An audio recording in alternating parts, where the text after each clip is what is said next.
Greetings, Father Mark signing on, continuing the series on the papacy and the modern world, moving into the reign of Pope Innocent X, the 236th Pope, who reigned from 1644 to 1655.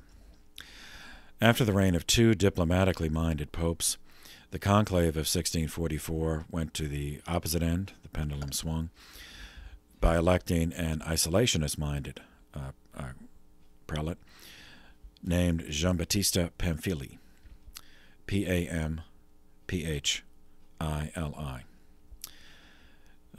He accepted election on September 15th, 1644, as Pope 236.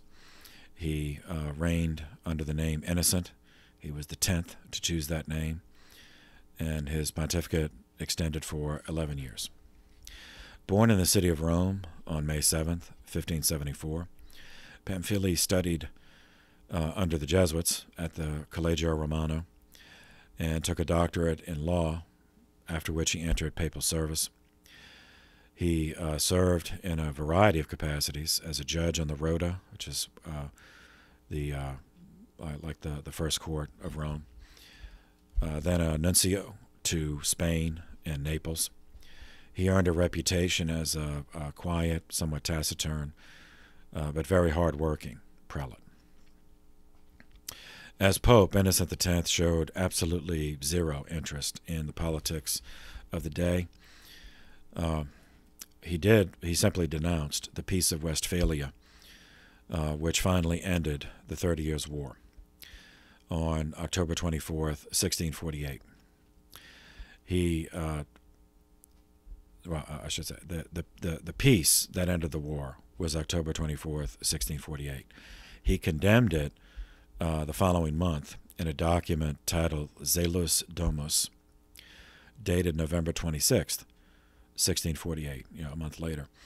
He condemned it for the same reasons that Pope Paul IV had denounced the Peace of Augsburg in the previous century, 1555, because each of the peace, because this one, Westphalia, did what Augsburg had, in that it conceded to Protestants the right to install their own sect as the established church in whatever country they controlled. And further, it demanded no restitution or compensation for stolen and vandalized property, nor punishment for murder, kidnapping, abuse of church personnel. But like Paul IV's protests of the previous century, innocents were ignored by all the powers involved. Pope Innocent also refused to become involved in the other great events of the day, the Revolt of Portugal against Spain in 1640, which was a nationalist independence uprising that succeeded in Portugal seceded from the Spanish Empire and installed its own king, John IV of the House of Braganza. He reigned from 1640 to 1656. Pope Innocent likewise did not become involved when Naples in southern Italy revolted against Spain, also an independence movement wishing to secede from the Spanish Empire in 1647. Based on the experience of previous diplomatic-minded popes who did get involved in things like that, Pope Innocent probably saved the Church much more trouble and many lives by abstaining from the temptation to meddle in foreign affairs. Maybe not, but that tends to be my, if you've listened enough to this, you probably have figured out I'm more on the isolationist side of things. Pope Innocent, however, was far more interested in church doctrine and church practice, and in this he fit into the pattern of the more spiritually minded popes after the Council of Trent. Okay. Ironically, one of the events that he had to deal with that did pertain to internal church governance was a matter triggered by the Church's external involvement in foreign countries, but it was for religious reasons.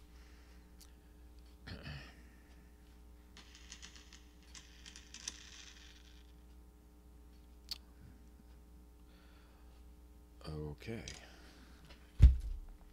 Which brings us to China.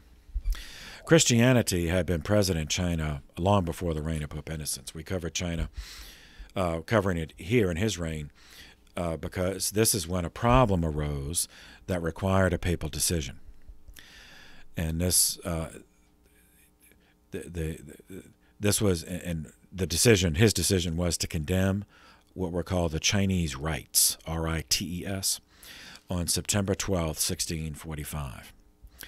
It's a problem similar to that encountered by the early Franciscan and Dominican missionaries in the Spanish and Portuguese colonies of what is today Mexico, as well as Central and South America. The problem of how much of an indigenous culture could be incorporated into the spread of the gospel if that indigenous, well, universally would be, because that indigenous culture was pagan. There were two schools of thought on this. One was adaptation, the other extirpation. Not surprisingly, those who had a more diplomatic or transformationist, optimistic attitude toward the secular world outside of the church tended to be adaptationist in terms of missiology, meaning to use as much as possible, baptize, as they would say, Christianize as much as possible from indigenous culture. Whereas those who were more of the fortress mentality, the preservationist, defensive, isolationist view of the church and the world, and the relation of the church to the world, believed that indigenous cultures were pagan, therefore they had no value at all, and they should just be extirpated. The conflict between these two schools of missiology came before the Holy See on more than one occasion, but during Pope Innocent X's reign, it was China. Nestorian Christians, meaning those from Syria and Iraq, well, what is now Syria and Iraq, who denied the divinity of Christ, followed the Silk Road, traveled into Persia and then further into China as early as the 6th century A.D. And lived in China. There was a Christian colony in China, but there were never a large population. A sustained missionary effort to China was made by the Franciscans during the Mongol period, 1264 to 1368, and this was the context for Marco Polo's adventures. Marco Polo lived from 1254 to 1324. And we covered earlier in the, well, this one might be on the medieval playlist. Yeah, it is on the medieval playlist. Giovanni de Montecorvino was a Franciscan assigned by an earlier pope to create a mission in China in 1294. To this end, he was ordained a bishop and succeeded, established four churches, churches in 4 cities of China, such that in 1307 he was elevated to the metropolitan rank, so he was an archbishop. But this period ended, the Franciscan missions ended, when the indigenous Ming dynasty had a nationalist uprising and drove out the Mongols in 1368. And then the Ming dynasty reigned until 1644. But because they were nationalist, in reaction to the humiliating subjugation to the foreign Mongols, the Ming dynasty was xenophobic. They wished no contact with outsiders, and the Christians had to leave. It was not until 1516 that the Chinese allowed any Europeans to return. In this case, it was the Portuguese. But they couldn't just go anywhere they wanted in the country. There was a port, the port of Canton, and they didn't even have the whole port, but they were allowed to have a base there. In return, but they paid rent for it. I mean, a tribute to the government. And the Portuguese had to agree that no foreigner would attempt to enter the interior of the country without an official license from the government and an escort by government personnel. Like if got permission to go, to go see the emperor, well, they would be escorted to the emperor, then escorted back to Canton. It was in this situation that the famous Italian Jesuit Matteo Ricci was assigned to China in 1582. Ricci lived from 1552 to 1610. And herein, this was the beginning of the Chinese rites controversy. When Matteo Ricci arrived, and Ricci is spelled R-I-C-C-I. When Ricci arrived in China, the region's primordial animist paganism had been absorbed and differentiated into three systems, which predominated Chinese thought. They were not the only belief systems, but they were the most, the most obvious that he encountered. System one is Confucianism, named for a guy, Confucius, who lived from 1551 to 479 BC on our calendars. He was a civil servant during the period of the Han Dynasty, which reigned from 206 BC to 220 AD. Confucius developed an ethical system which had a profound influence on Chinese thought. It emphasized that individual happiness was connected to social prosperity, to general prosperity. So it's kind of a collectivist. It's a collectivist, not kind of. It is a collectivist philosophy. Further, that connection, individual happiness with social prosperity, was to be established, nurtured, built into flourishing by means of moral behavior. The foundations of moral behavior for Confucius were, first, respect for elders. Second, carefully practiced rituals for all aspects of life. The tea ceremonies is famous, but everything, eating, the dress, clothing, visiting other people. There was all elaborate rituals involved in this. Third, reverence for one's ancestors through rituals. Fourth, cultivation of the mind through learning everything possible. When Ricci arrived in China, the intelligentsia of China was entirely Confucian in outlook. Much of the machinery of government outside of the Forbidden City was controlled by the mandarins. The mandarins used Mandarin as the official language of government and communication in a land like China, which had many different languages at the time. In fact, obtaining a position in the Chinese civil service required passing a series of staggering examinations on what they considered at the time they called the five classics, attributed to Confucius. The Analects, the Spring Annals, the Autumn Annals, and the Classic of Rites in two parts. Since Confucianism believed that moral behavior was assisted by ritualizing all behavior, so you didn't have to think about it, you sort of programming, like the collective, like there's a symbiotic relationship between the individual and the collectivity, and that the collective passes on these ritual behaviors to foster moral training. Individuals live out that and then reinforce it. So there's that symbiotic behavior. Ricci then had a difficult time disentangling what was intrinsically pagan in religious terms from what was merely cultural, because all parts of Chinese life at the time were highly ritualized. And the church, the religion that he's preaching, also has rituals. So what rituals from that he encountered in China could be retained by Chinese who became baptized Christians. So we had to differentiate between rituals that were inextricable from pagan religious belief from those that were merely cultural, like the tea ceremony. Since Confucianism had no metaphysics and no theology in terms of divinity, Ricci concluded that the ancestor rites were merely respectful remembrance rather than pagan worship.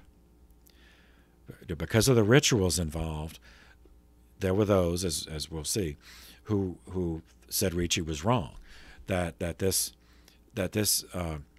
the ancestor rites, that they were actually worshiping their ancestors as divinities, and therefore that was irreconcilable with Christianity and had to be erased. But Ricci thought, no, it was just a cult like visiting cemeteries today. It's just that when in the Chinese context, it was much more ritualized. Anyway, Ricci, he taught his converts, taught those he was trying to convert, and those who did converted in part because he taught that the ancestor rites were permissible, that as Christians they could continue those ancestor rites. More vexing for Ricci was the question of what name to use in the Chinese language when speaking of God. Now, Ricci, learned the language, and when he himself composed a catechism and other Christian terms in the Chinese language, he used the Chinese term Tian Shu to refer to God. Tian Shu means Lord of Heaven. Yet he also permitted his converts to use the more general terms, or the different terms, Tian, which just means heaven, and Shangti, which means heavenly Lord, which to the Western mind could sound like allowing erroneous theologies of God, either pantheistic or pagan. All right. So that's just one of the cultural constructs he encountered. A second was Buddhism. Now, like Confucianism, Buddhism had a strict code of moral conduct that appeared to be amenable to Christian ethics. Buddhists had a highly developed metaphysics. They had, whereas Confucianism had no metaphysics at all. And many Confucians that Ricci met were, effectively atheist. Buddhism also had an ethics, a very ascetic ethics, emphasizing simplicity of life and detachment from the world. That seemed very, that could easily be consistent with, Christian theology. The problem that he encountered, or that others, would see, was with Buddhist metaphysics. So even though he encountered Buddhism in China, Buddhism did not come from China. Its origin was in India, and it was followed the trade routes into China, meaning that Buddhism had elements of both Indian polytheism, derived from the Hindu context, as well as Taoist pantheism. Pantheism meaning that everything is that all life is just part of the creation itself is divine. Yeah. In practice, Buddhist monks held great prestige in Chinese society because they conducted all important funeral rituals necessary to properly honor a dead ancestor. Very important for the Chinese, who honored honored their elders when alive and honored their ancestors after they died. Third, construct he encountered that had blends of both culture and religion was Taoism, generally rendered in English with a T instead of a D, spelled Taoism. Less defined because it does not have an individual as its founder. Taoism was popularized long before Ricci's arrival in China by a sage named Lao Tzu, Laotzu, rendered in English letters.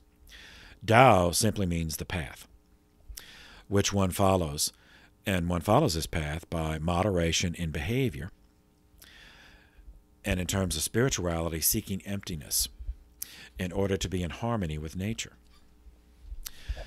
Tao, the way, was understood to be the flow of the universe, or the force behind the natural order.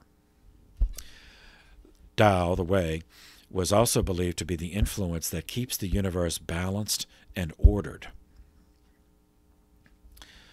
The yin and the yang. So I'm sure you've seen the Tao symbol. It's generally a circle with a wavy line down the center. On one side is white, the other side is black. And then there's a tiny circle in each that has the other color. So on the white part, there'll be a tiny black circle, and in the black, there'll be a tiny white circle. So that's the Taoist idea of balance.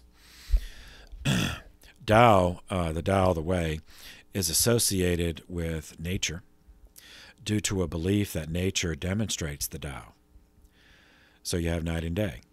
That's just part of nature. They're opposite. Night and day are opposite, like the white and the black on the Tao symbol, but they both exist. They're both part of nature. And therefore, an individual seeking harmony with nature was at the same time seeking, the goal being to achieve harmony with this fundamental force of creation, and that fundamental force being balance. That there is night and day, and that's not, neither one is good or bad for the Tao. It just is. So if you prefer moonlight and starlight, and therefore denounce the sun, well, that's stupid for them. It's like there is both night and day, and if living in according with that, so in the day,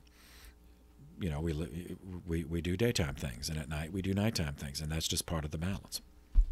Since this harmony could only be achieved by an undistracted person, Taoism fostered an ethic of self-denial that, like the Buddhist ethic, had outward appearances similar to the Christian monastic tradition, and also, like Buddhism, cultivated forms of meditation that Western visitors thought were little different from the life of cloistered monks or nuns in Europe.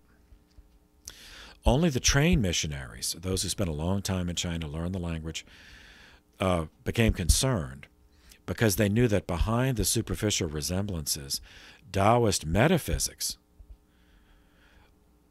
was one of a cosmic natural force. And that is not consistent with the Christian revelation of a personal supreme God. Okay. The difficulty this presented for Ricci was in discerning whether or not the Taoist worshipped nature as a pagan god, therefore it would be pantheism, or were they pagan animists who worshipped the forces of nature as elemental spirits? Or was Taoism simply a philosophy based on nature that could easily be incorporated almost in its entirety and adapted into catechesis? All right, so those are his three problems. In his personal ministry, Ricci achieved impressive success because of his mastery of language, both spoken and written, and he adopted the lifestyle. He adopted the lifestyle of a respected Chinese gentleman. His fascinating, and he brought with him from the West scientific and mechanical devices, such as maps, clocks, the sextant, the astrolabe, and as well as he had a compelling personality. Ricci died in 1610, leaving behind him a community of baptized Chinese Christians numbering 300,000, protected by a friendly emperor. Though Ricci was not able to achieve his life's ambition of actually converting the emperor was friendly to the extent that he, let him function and let Christianity practice openly. After Ricci's death, Dominican and Franciscan missionaries stationed in the Philippine Islands in the Pacific arrived in China, which had become more open to Western Christian missionaries because of Ricci's efforts and the influence of prominent Chinese converts he made. When these Spanish mendicants saw Christian Chinese converts engaged in ancestor rites, they recoiled in horror, immediately assuming that they were worshiping their ancestors, which is paganism. So they immediately reported to Rome that these Italian Jesuits, like Ricci, had given birth to a monstrosity, to a synthesized Christian, Confucian, Taoist cult wearing Buddhist robes. Now, their rhetoric was overstated, but even friendly theologians in Rome did become concerned as the extent of Ricci's adaptation was reported. Since China was still missionary territory, the responsible congregation was the Propaganda Fide, the propagation of the faith. During the reign of Pope Innocent X, they reached a decision, which Pope Innocent approved, on September 12, 1645, which forbade the use of the Chinese rites, meaning those practices of toleration that Ricci used. And further, that converts, Chinese converts, despite what what Ricci told them, now, after this ruling, they were obliged to change their practice and use only the Latin language in their liturgy, and to use only the name Tian Shu when referring to the divinity, which means Lord of Heaven, and to replace their Confucian ancestor rites with Catholic prayers for the dead. All right, now, this issue would recur again, but for the reign of Pope Innocent X, that's what was done. Ricci's adaptationism, the Chinese rites, was suppressed. The previous Pope, Urban VIII, had condemned the primordial work of Jansenist theology, the Augustinus, in 1642. But naturally, the problem of Jansenism did not go away. In the decade following, France went through a period of violent upheaval called the Fronde, F-R-O-N-D-E, which amounted, that actually was the name of a boy's game played with slings, but the Fronde was actually by no means a game. It was, the only reason it's not just called another civil war is that it wasn't organized enough, but there was a great deal of civil violence and strife. A series of these outbreaks, which amounted to an attempt by the nobility of France to assert their control by changing the government from an absolute monarchy into an aristocratic oligarchy, with the king controlled by the nobles. The trigger for the conflict was the expense and suffering and economic collapse caused by the 30 Years' War and France's involvement in it. And of course, governments, whenever governments irresponsibly overspend money, well, the solution is to steal it from their own, to replenish the coffers by stealing from their own population in the form of tax theft. So the relentless post-war taxation,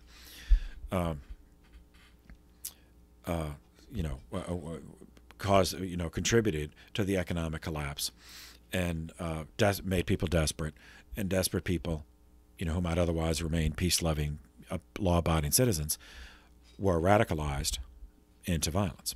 So the first Fronde took place in 1648, the second in 1651. In both cases, the royal family had to flee Paris.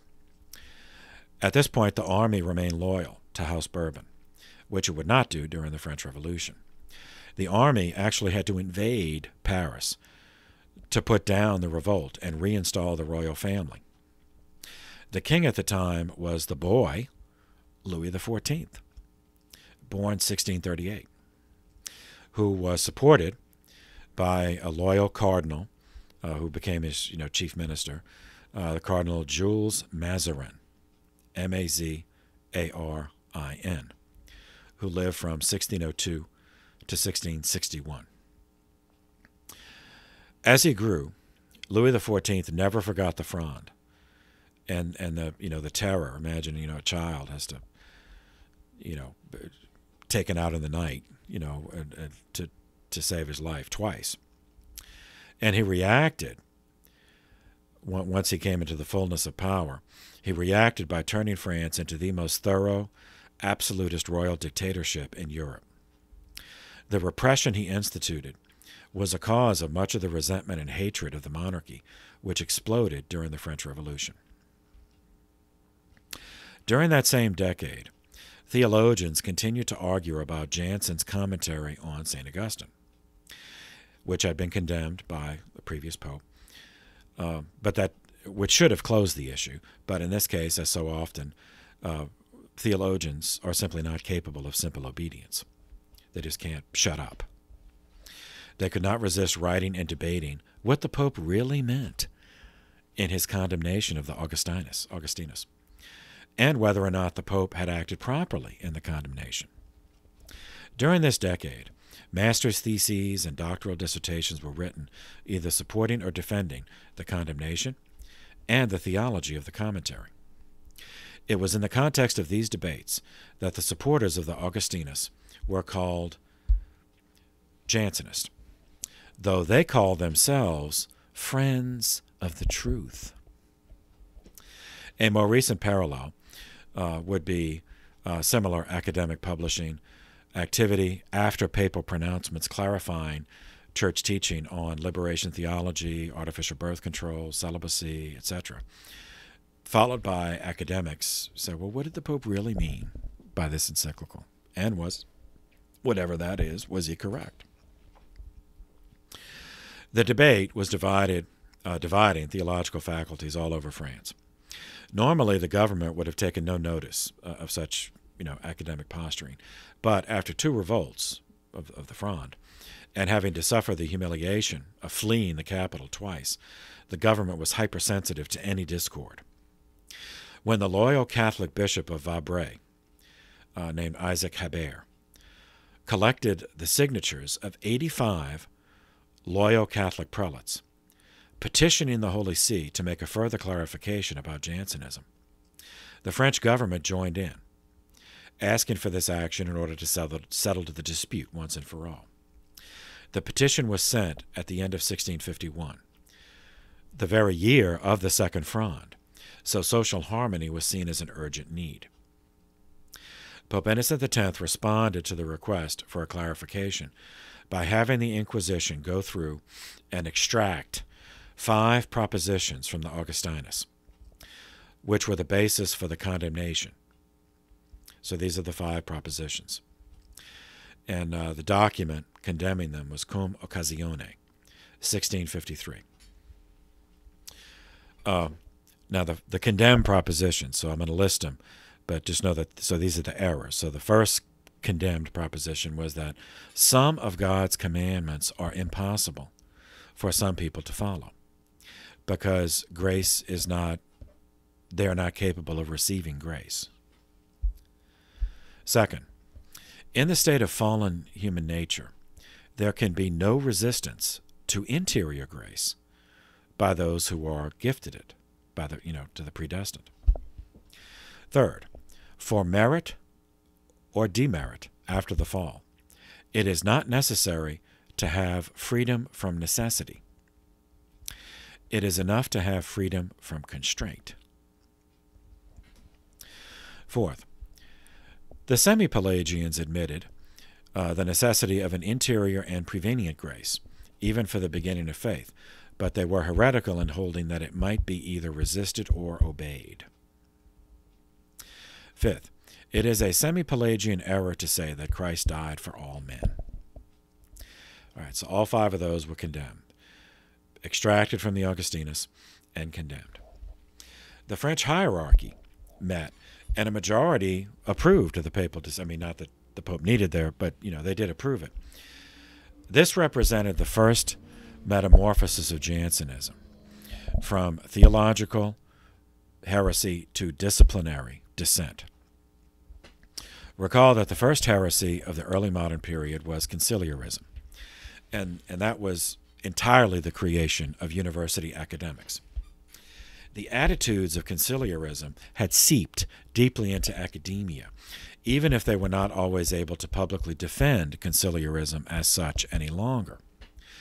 This papal pronouncement of the 5 propositions provoked 2 groups of academics who were not concerned with the debate over the interpretation of Augustine, but were provoked nonetheless. First group were Richarist academics who were enraged that the French hierarchy was trying to suppress free academic debate. Second group provoked were Gallican academics, meaning the nationalists, the national church type academics, who objected to the French hierarchy and the French monarchy seeking doctrinal clarification from Rome about anything, instead of confining the debate to a council within the French church. So in this way, even some clerics and academics who agreed with the theological correction issued by the papacy on grace and about Jansen's misinterpretation of Augustine, nevertheless set that aside and allied themselves with the Jansenists in order to defend the principles of academic freedom and French nationalism, French control over the French church. Because it is not usually possible to understand all aspects of a situation while living through it, even the most loyal Catholic leaders of the day did not realize what was happening. They still saw this as a clear matter of simply resolving a theological error. In 1655, the Catholics in the French hierarchy resolved to end the matter at once by demanding that all clergy and all theology professors in France swear to what was called the formulary, or what we would call an oath, that the 5 propositions extracted from the Augustinus were heretical, and that those 5 propositions were actually in Jansen's work, and that they represented an erroneous interpretation of St. Augustine's theology. This 1655 formulary caused the next metamorphosis of Jansenism. Its first manifestation was just a theological error. Second, it escalated into a disciplinary, into dissent, for other reasons, for political reasons. Then, now, that with this third, lawyers, laymen who were lawyers, working for the government, particularly the city government of Paris, did not care anything, for the most part, about the theological issues or about the disciplinary matters, but demanding a public oath from French citizens was a legal act. Now, it should be noted that this city government in Paris, it's usually, if you look it up, it's left italicized with the French word parlement. Not parliament. Parlement. P-A-R-L-E-M-E-N-T.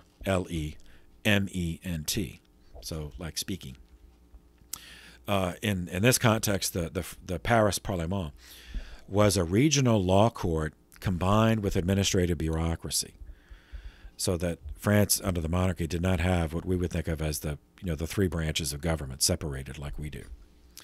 And the Parlement should, even though it kind of looks the same, it should not be confused with the English Parliament.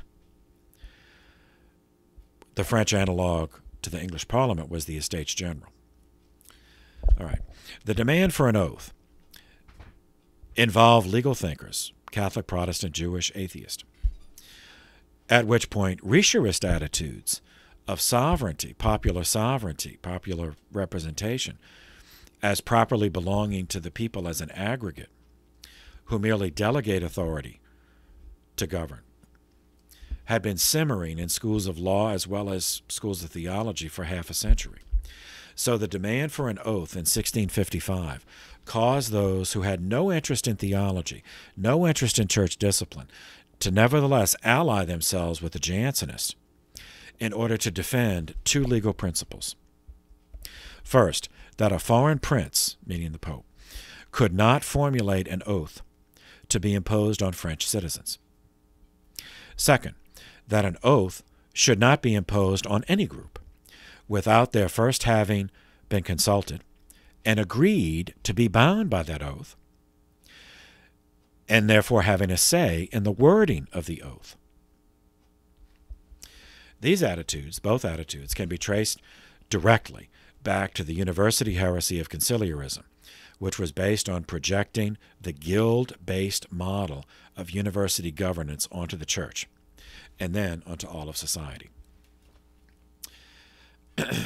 So, the short way of describing the situation is that it was a total disaster for both the church and the state. Far from resolving the problem, the 5 propositions and the 1655 formulary only escalated and expanded it. Still fearful of civil strife so soon after the Fronde, both fronts, the next year, 1656, the government exiled from France all the university professors who refused to take the formulary oath. The leader of these exiled academics was named Antoine Arnaud, A-R-N-A-U-D, A-U-L-D, who lived from 1612 to 1694.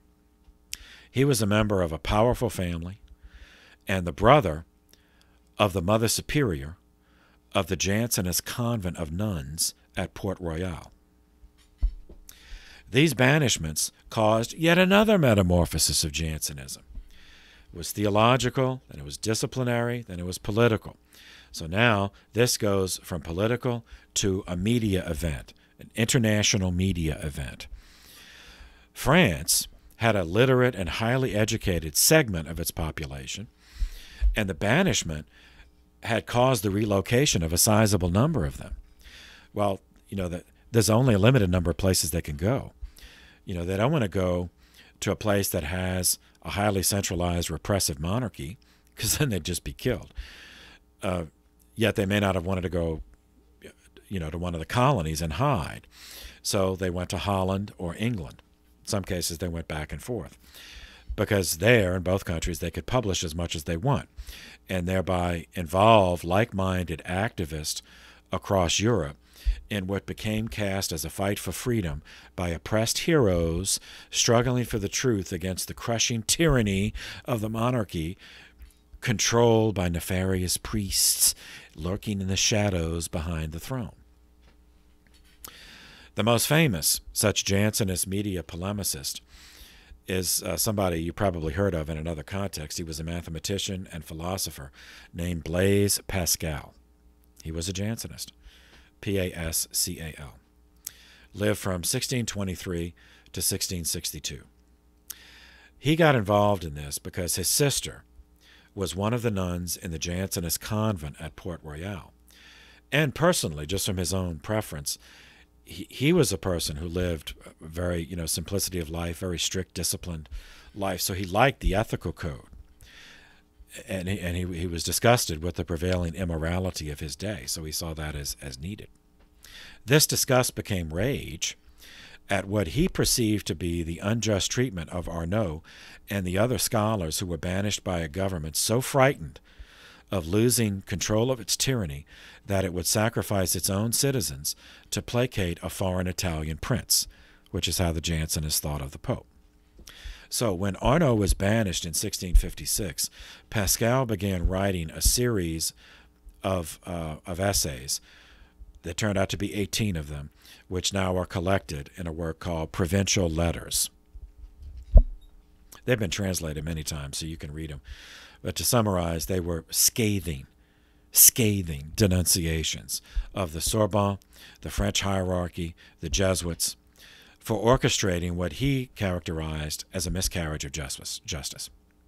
He quoted extensively from Jesuit manuals of moral theology to demonstrate that the Jesuits were actively subverting Catholic ethical teaching through laxist casuistry.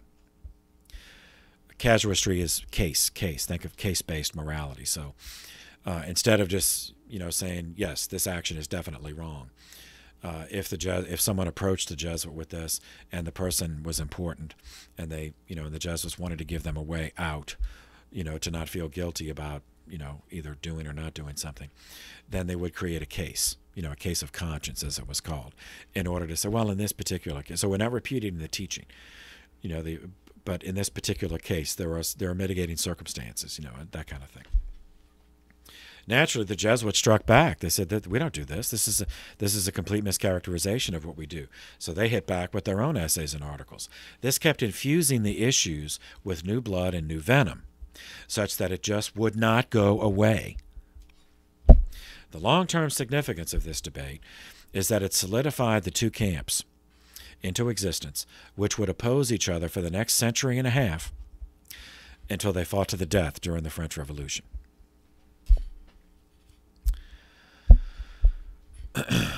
All right, so the only, a significant development for church history during Innocent's reign, apart from all of this, I mentioned, but keep in mind it's very important, is the rise of Louis XIV as King of France. He would rule into the next century. He didn't die until 1715. His moves toward royal absolutism would engulf Europe in a series of pointless and destructive wars And he would prove relentless in his attempts to take over total control of the church in France. He never became a Protestant in terms of doctrine, but he wanted to impose Protestant ecclesiology on the church in his lands, meaning total government control over the church. Pope Innocent X died on January 1st, 1655. His reign was followed by the 12-year pontificate of Alexander VII, to whom we will turn next. So for now, thank you for your attention. This session is adjourned.